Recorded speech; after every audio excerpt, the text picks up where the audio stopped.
Masih bersama saya Adini dan kembali kami sampaikan berita Padang hari ini.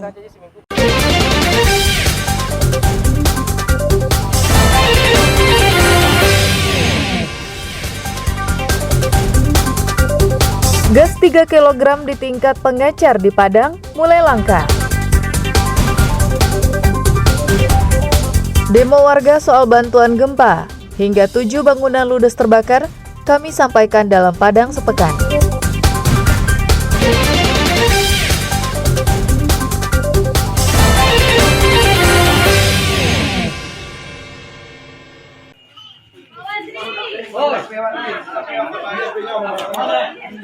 Warga Banwaran, Kecamatan Lubuk Begalung, Kota Padang, Rabu siang menggerebek salah satu rumah kontrakan yang diduga dijadikan sebagai lokasi praktek prostitusi daring oleh sepasang suami istri.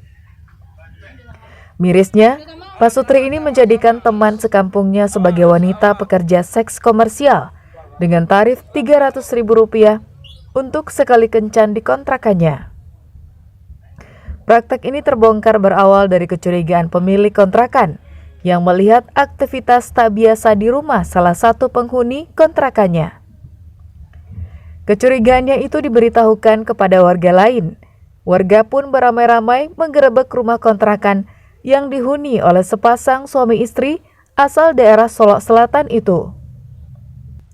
Pasangan suami istri ini ternyata kerap menerima tamu pria hidung belang ke dalam rumah kontrakan tersebut untuk melakukan praktik prostitusi melalui salah satu aplikasi di media sosial. Guna menghindari amuk massa, polisi menangkap para pelaku dan seorang pria hidung belang serta wanita pekerja seks komersial. Mereka digiring ke Mapolsek Lubuk Begalung. Penjual ini, ya kan, mucikari ini menawarkan jasanya melalui jasa micet. Jasa micet sudah kita lakukan wawancara, jadi ditarif dengan harga Rp300.000 sekali main.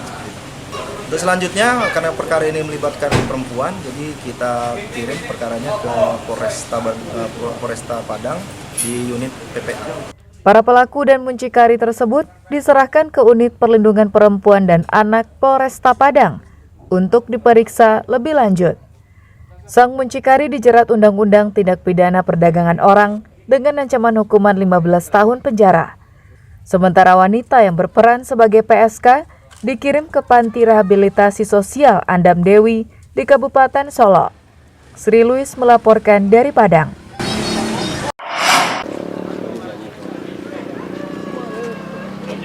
Menteri Pertanian Syahrul Yassin Limpo Rabu siang meninjau kawasan sentra pengembangan bawang merah nasional di Sungai Nanam, Kabupaten Solok.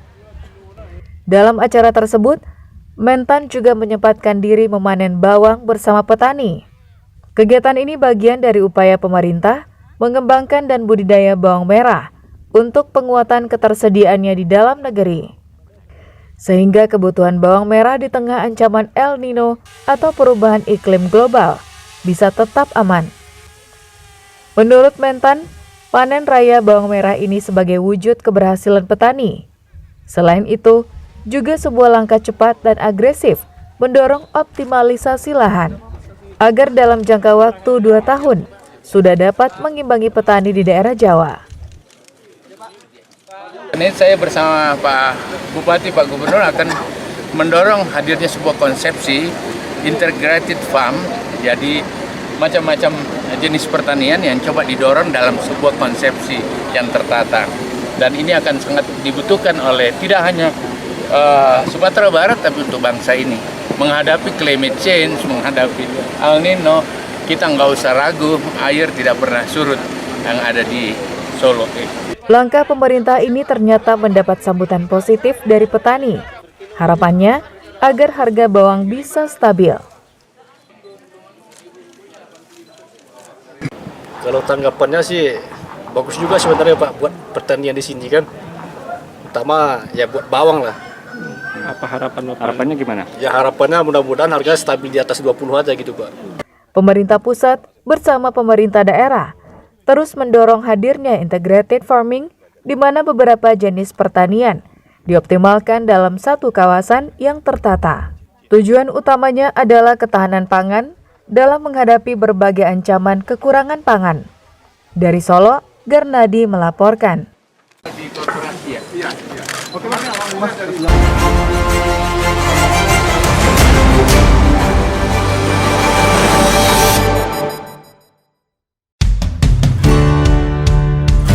Puluhan mahasiswa dan aliansi muda Pasaman Barat melakukan aksi damai di Kejaksaan Tinggi Sumatera Barat. Masa berorasi di depan gerbang Kejati Sumbar di Jalan Raden Saleh, pusat Kota Padang. Mereka menanyakan proses penanganan hukum lelang kebun sawit yang melibatkan Bupati Pasaman Barat. Dalam orasinya, mahasiswa menanyakan sejauh mana proses hukum atas laporan mereka beberapa waktu lalu.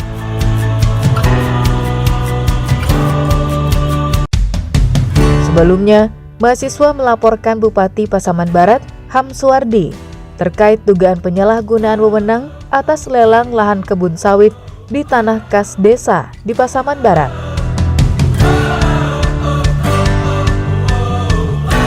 Asisten Intelijen Kejati Sumbar, Mustakfirin mengatakan, sejauh ini pihak Kejati sudah melakukan penyelidikan dan memeriksa 10 saksi atas laporan mahasiswa tersebut.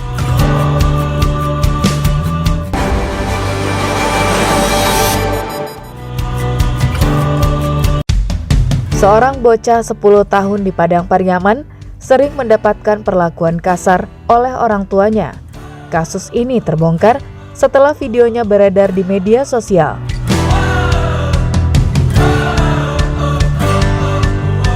Polisi melakukan penyelidikan dan menangkap seorang wanita di Sungai Limau. Wanita tersebut adalah ibu kandung dari bocah yang dianiaya. Perbuatan keji itu dialami si bocah selama 1 bulan terakhir. Saat ini, korban masih takut bertemu orang tua yang sudah melahirkannya itu.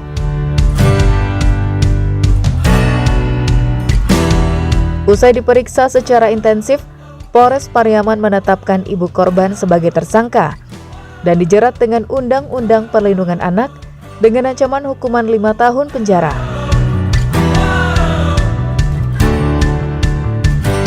Namun karena korban darah dagingnya sendiri, hukumannya ditambah 1/3 dari pasal yang disangkakan.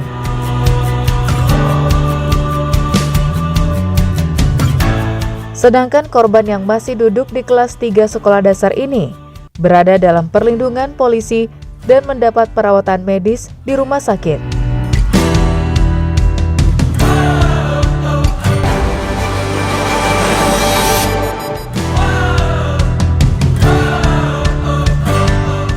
Pasca kebakaran yang menimpa pesantren Safinatun Najah Pasaman Barat, puluhan santri mengikuti ujian semester genap di tenda darurat karena ruangan kelas serta asrama mereka hangus terbakar.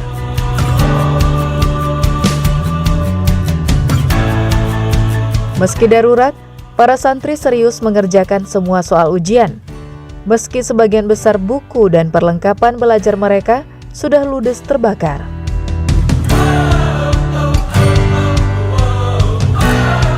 Empat ruangan asrama dan ruang belajar beserta isinya terbakar dan ludes dilalap si jago merah. Akibat kejadian ini, para santri kini kesulitan dalam menuntut ilmu karena sebagian besar peralatan belajar mereka habis terbakar.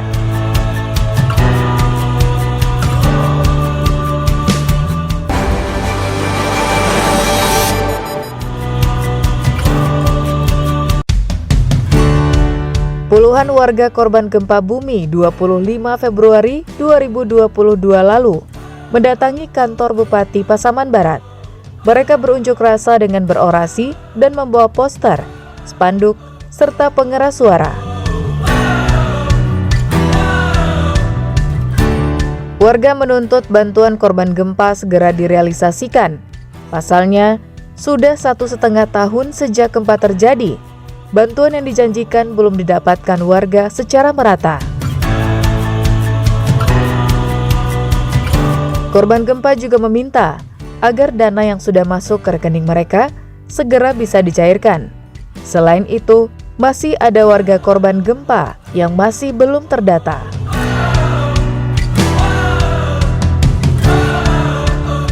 Mereka meminta kepastian dari pemerintah daerah kapan bantuan untuk hunian tetap tersebut bisa mereka nikmati.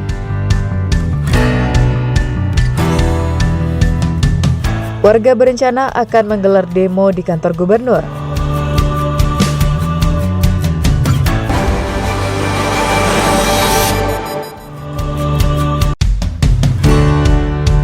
Kebakaran hebat terjadi pada Rabu pagi pukul 5 subuh di daerah Lubuk Begalung, Kota Padang.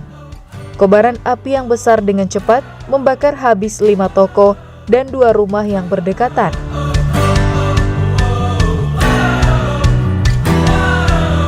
Petugas pemadam kebakaran Kota Padang mengerahkan 7 mobil dan puluhan personel ke lokasi kejadian untuk memadamkan api. Petugas berusaha keras untuk memadamkan api dengan cepat agar kebakaran tidak meluas. Pasalnya, lokasi kebakaran berada di kawasan yang padat permukiman.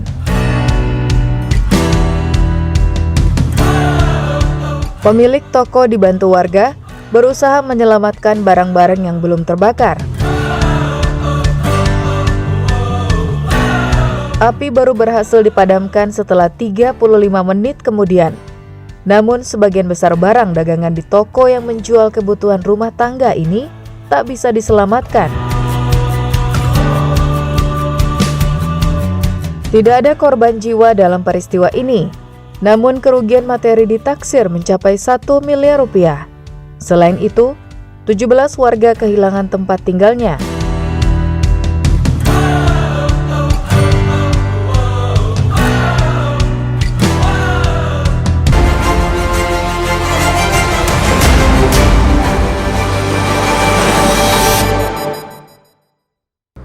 Pemirsa, demikianlah perjumpaan kita dalam Berita Padang hari ini. Saya Adini dan tim redaksi yang bertugas pamit undur diri. Selamat beraktivitas dan sampai jumpa.